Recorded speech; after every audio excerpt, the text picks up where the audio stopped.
Alors donc voilà, on revient après cet exposé, donc éco-économie, cet exposé collaboration. Ben, on va essayer d'illustrer, vous allez illustrer, à travers tous les exemples que vous allez présenter. Et je vous remercie d'avance d'avoir joué le jeu, d'avoir accepté de venir présenter les choses. Vous allez illustrer comment des collaborations peuvent se mettre en place par rapport aux différentes thématiques. Alors, vous voyez le schéma que je vous ai présenté tout à l'heure, et puis vous voyez des mots-clés rouges qui vont apparaître.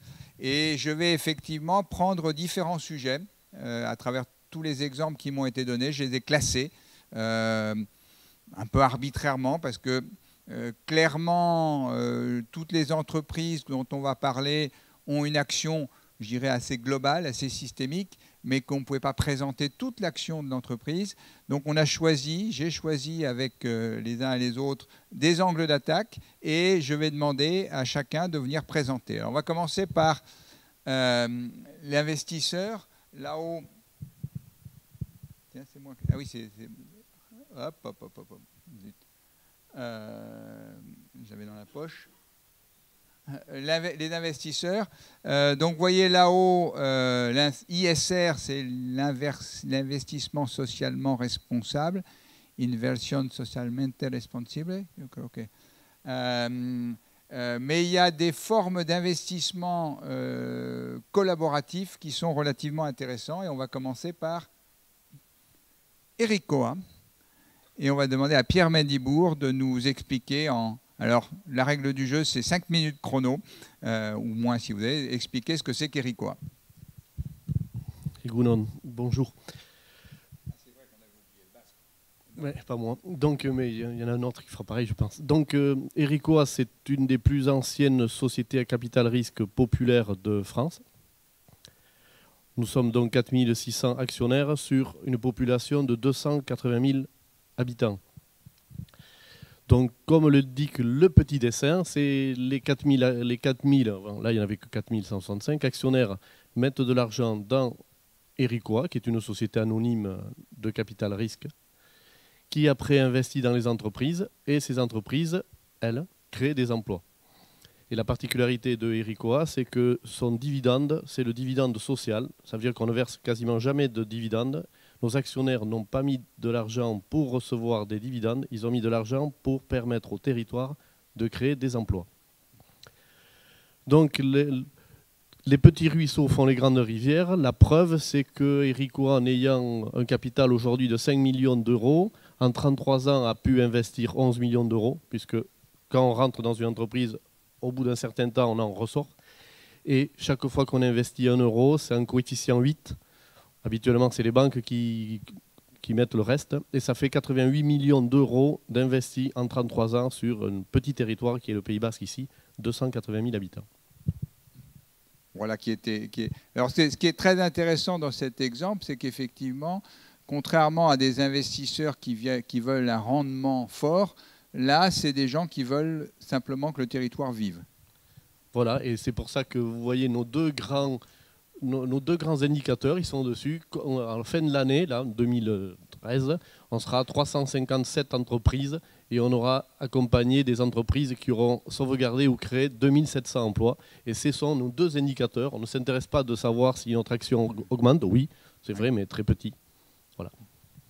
Et la dernière particularité de Ericoa, si j'ai une minute, oui, c'est que c'est une des 3 seules sociétés capital risque de France qui investit dans le monde coopératif. Ça veut dire nous intervenons dans les coopératives ouvrières, dans les SIC, sociétés coopératives d'intérêt collectif.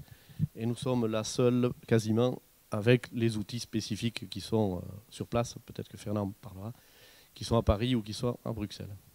Alors Pierre me fait une transition parfaite, puisqu'effectivement, une autre forme d'investissement, alors Ericoa a investi dans une entreprise qui s'appelle l'Oreki. Et je vais demander à Fernand de se lever, de prendre le micro, alors de rester en place ou de venir... je ne sais pas comme vous voulez. Venir voir tout le monde. Donc Fernand Perret, qui est le directeur de l'Oreki, nous expliquer un peu, un, ce que c'est que l'ORECI, et deux, quel est le mode de fonctionnement de l'ORECI. Donc l'ORECI, c'est une société coopérative ouvrière de production, une SCOP. C'est une entreprise qu'on a créée en 1985, on était 4 jeunes, et sur l'idée de valoriser les ressources organiques inexploitées au Pays Basque. Pays Basque au Nord, bien entendu. Aujourd'hui, notre activité est variée. On a d'abord une activité de production de terreau, amendement organique et paillage horticole pour le métier de l'horticulture locale, floriculture, pépinière, espaces verts, etc. On a ensuite une activité de recyclage de déchets organiques, notamment compostage de déchets verts, compostage de déchets d'industrie agroalimentaire et de biodéchets ménagers. On travaille notamment avec certaines villes du Guipuscoa. Et ensuite, on a développé une activité, ça nous a amené, on a eu besoin de s'équiper en matériel important pour ces activités-là. Et on a choisi de s'équiper en matériel mobile de grande capacité qui nous a amené ensuite vers des broyeurs, des cribles, qui nous a amené vers une nouvelle activité de prestation, de broyage, de criblage pour des déchets verts, pour des déchets bois, etc. Ce qui du coup nous a amené à nous approcher d'une activité autour du bois énergie, puisque nous préparions du produit des bois énergie chez certains de nos clients. Et actuellement, nous développons un projet bois énergie important autour du broyage de souche, production de plaquettes forestières et aussi négoce de granulés de bois, avec un projet donc important aujourd'hui. On a commencé à 4 en 85, on est 23 aujourd'hui et on a un programme d'embauche de 3 personnes par an dans les années à venir. Alors, 23 personnes qui sont tous coopérateurs. On est donc tous associés. C'est une obligation chez nous de poser sa candidature comme associé, mais on accepte tout le monde. Et donc là, on fait un investissement sur une nouvelle plateforme à Hastingues, à côté de Pérorade.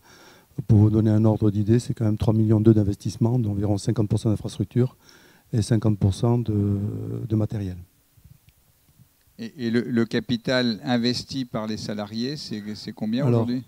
Au niveau du capital, on a des apports qui sont statutaires, c'est-à-dire que les salariés, enfin les associés, les salariés associés, les coopérateurs, apportent théoriquement 5% de leur salaire jusqu'à arriver à 6 mois de salaire net détenu en capital.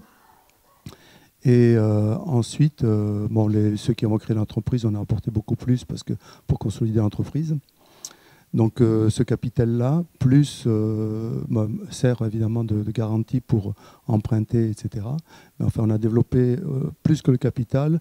Aujourd'hui, on a des réserves impartageables qui sont très importantes, puisqu'on a 45% des bénéfices qui vont en réserve impartageable. Et ces réserves impartageables, aujourd'hui, représentent environ, de mémoire, 2,4 millions euros, alors que notre capital de mémoire, c'est dans les 250 000 euros. Donc on a pratiquement 10 fois plus de réserves impartageables que de capital. C'est pour ça que c'est beaucoup plus vrai que dire que la coopérative appartient à personne, plutôt que dire qu'elle appartient à tout le monde. Ça, moi, je suis un gros défenseur de ça, parce que j'aime pas du tout, comme on dit, les coopératives, ça appartient aux salariés. Pour moi, la coopérative, elle appartient justement aux personnes. C'est un outil qu'on transmet aux générations futures et on a notre part à nous. Elle est faible par rapport à la richesse qu'on a, le patrimoine qu'on a créé, qu'on va transmettre aux autres et à titre gratuit. Par ailleurs, au niveau du financement, donc ces réserves impartageables sont très importantes pour financer l'entreprise, évidemment, puisque c'est une garantie beaucoup plus importante que le capital et beaucoup plus stable. C'est définitivement là, et donc c'est très important. Après, on a 45% des bénéfices qui sont distribués aux salariés, associés ou non. Il se trouve que tout le monde est associé. Et ça, on a un accord de participation qui fait qu'on le bloque, cet argent-là, pendant 5 ans dans l'entreprise, avec un avantage fiscal pour le salarié. Mais pour l'entreprise, ça permet de disposer aussi d'un montant de participation, finalement, un blocage de cet argent-là, qui est très important aussi pour financer son développement. Et ça a un effet très bénéfique. De ce fait-là, on arrive à avoir aussi des emprunts bon marché auprès des banques, puisqu'on apporte beaucoup de garanties. Voilà. Voilà. Merci de cette présentation. Ça montre bien effectivement que la coopération initiale entre quelques acteurs, 4 au début, a permis de développer une activité économique saine et sereine. Voilà. Bon, ce que je peux rajouter quand même, c'est que c'est vrai que le démarrage a été plus délicat, évidemment. Donc c'est nos apports personnels qui nous ont permis de démarrer. Plus quand même, par exemple, Ericoa nous a apporté de l'argent à l'époque. Il y a quelques aides qui peuvent arriver par ailleurs. Alors, juste, merci Fernand. Juste pour terminer, et il ne pouvait pas être là, mais c'était quand même intéressant parce qu'on a parlé tout à l'heure, Stéphane nous a parlé de crowdfunding. On a un exemple ici sur le Pays Basque Nord, on dit, hein, donc sur la partie, sur la région, d'une entreprise qui vient de lever 85 000 euros. 85 000 euros uniquement par le crowdfunding à travers un système qui s'appelle WeSeed. Donc c'était intéressant à mentionner parce que ça existe et ça se fait concrètement. La seule chose, c'est qu'il n'a pas encore levé tous les autres fonds dont il a besoin et aujourd'hui, Pierre Pommiès était à Paris en train de chercher les sous. Voilà pour les aspects. Merci beaucoup. Mais voilà pour ce que j'ai oublié de dire aussi quand même, c'est au niveau des financements aussi, puisque vous me posiez la question là-dessus. Il y a aussi des outils spécifiques au monde coopératif qui a monté, il y a des financements qu'on partage entre scopes. Ah zut, j'ai encore fait.